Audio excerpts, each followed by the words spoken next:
Doctor Swapnil Patil ji, Jalgaon, Maharashtra. Radhe Radhe महाराज जी, आपके चरणों में कोटि कोटि प्रणाम। महाराज जी, क्या गृहस्थ नाम जापक जो होता है संसारिक लोभों से हमेशा बचना चाहिए? जैसे कि नया घर लेंगे ऐसी अंदर इच्छा आती है, नई गाड़ी लेना है, तो इससे बच के गृहस्थ जीवन। नहीं, इसमें ये देखना है प्रवृत्ति मार्ग में हमारे पास जैसे धन है और हमें लगता है नया घर निर्माण करें, कर लीजिए, लेकिन कर्जा लेके करें इस पर आप विचार कीजिए। या कोई हम घूस लेकर के बनाएं, कोई अधिकारी पद में है या ऐसा है, अधर्म के द्वारा प्राप्त किए हुए धन से तुम कभी सुख शांति प्राप्त नहीं कर सकते। यदि धर्म पूर्वक कमाया हुआ धन है और मन में आता है कि परिवार के सुख के लिए नया मकान ले देते हैं, ले लेना चाहिए। परिवार को तीर्थ यात्रा कराना है या कहीं रिश्ते नाते में जाना, एक गाड़ी ले लेते हैं, पैसा है, कर लेना चाहिए। महाराज जी, विषय ऐसा है कि अगर कुछ नया लेना है तो उसमें चिंतन ज्यादा हो जाता है, तो ऐसा लगता है कि अपन मार्ग से भटक रहे हैं। नहीं, उसका चिंतन इस तरह से करना है कि हमारी ड्यूटी है परिवार सुख के लिए। तो जैसे हम ठाकुर सेवा में लगे तो सोचते हैं इत्र अच्छे से अच्छा श्री जी को लगाए, अमुक से अमुक अच्छा भोग लगाए। और जैसे हमारे को पोशाक दिखाई जाती है कि ये श्री जी के लिए मंगला की पोशाक ठीक रहेगी, नहीं नहीं ये श्री जी लायक नहीं है, हटाओ इसको, हाँ ये श्री जी लायक है।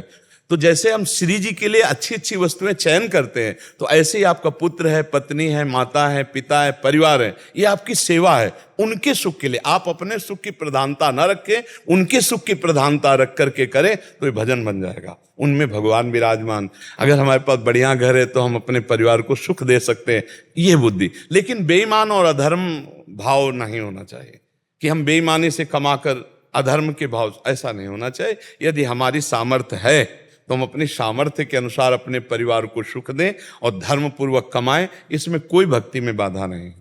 अपनी विलासिता का ध्यान रखें, अपनी विलासिता के लिए धन का दुरुपयोग ना करें। परिवार के सुख के निमित्त से किया हुआ वो भजन माना जाएगा। लेकिन जहां लक्ष्य है अंदर के चिंतन का, अपनी विलासिता का, देखो कुछ लोग होते हैं धन कमाकर विलासिता में, जैसे मदिरापान कर रहे हैं, पराई स्त्रियों के प्रति गलत पैसे का प्रयोग कर रहे हैं और नाना प्रकार के अन्य जो, वो सब नहीं। कमाए हुए धन से दैवे। कभी कभी किसी शराब पीने वाले भाई से पूछा कि आप कितने शराब पी जाते हैं? 100-200 के तो पी जाते होंगे। बोले 1000-1000 की पी जाते हैं। हम कहा अब बताओ, अगर 1000 रुपये का आप फल फूल सब्जी लेकर घर जाओ और सबको पाओ तो कितना परिवार सुखी होगा। आज के बाद कसम खाओ कि शराब नहीं पिएंगे। तो धन का वो दुरुपयोग है और ये धन का सदुपयोग है। तो उस धन का सदुपयोग करते हुए परिवार को भगवत भाव से मानते हुए नाम जप किया जाए तो हमारी भक्ति में कोई बाधा नहीं है।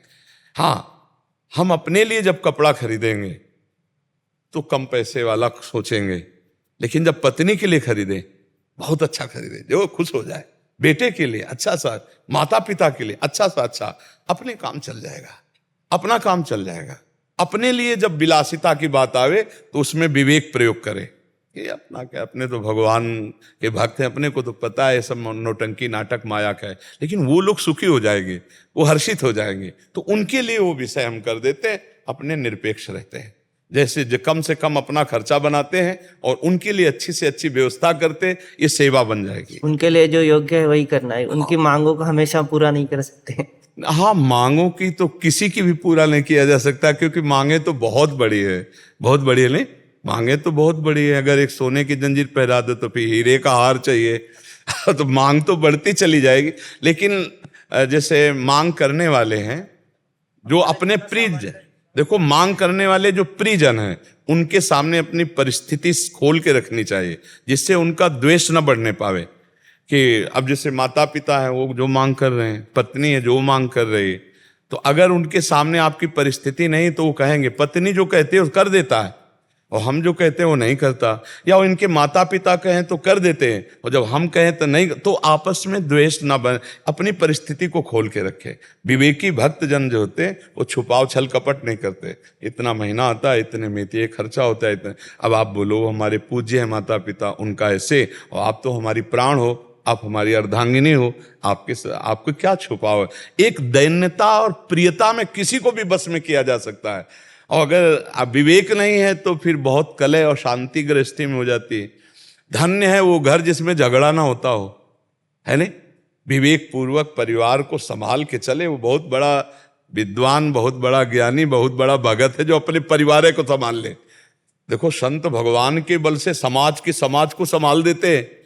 आपके परिवार में 4-6 लोग होंगे तो आपकी भक्ति इतना तो रंग लावे कि 6 लोगों में प्रेम पैदा कर दे, 6 लोगों में शांति रहे, 6 लोगों में झगड़ा न रहे। संतों को तो देखो लाखों में झगड़ा नहीं होने देते, लाखों में अशांति नहीं होने देते। ऐसी भक्ति का तो आप ऐसी भक्ति करें कि आपका परिवार शांत रहे, झगड़ा न करे, प्रसन्न रहे, उचित धर्म की कमाई से उचित कामनाओं की पूर्ति करते हुए उनमें भगवत भाव करते हुए आप भगवान को प्राप्त हो सकते हो। भगवत प्राप्ति कोई कठिन कार्य नहीं है। कठिन कार्य है गंदे आचरणों को छोड़ पाना। जब उनको नहीं छोड़ पाते तो कह देते भगवत प्राप्ति बड़ी कठिन है। गंदे आचरण छोड़ दो, सहज जीवन में भगवत प्राप्ति हो जाएगी। नाथ सकल संपदा तुम्हारी, मैं सेवक समेत सुतनारी, नाम जब भगवत प्राप्ति पक्की। तो आप समझ पा रहे जी।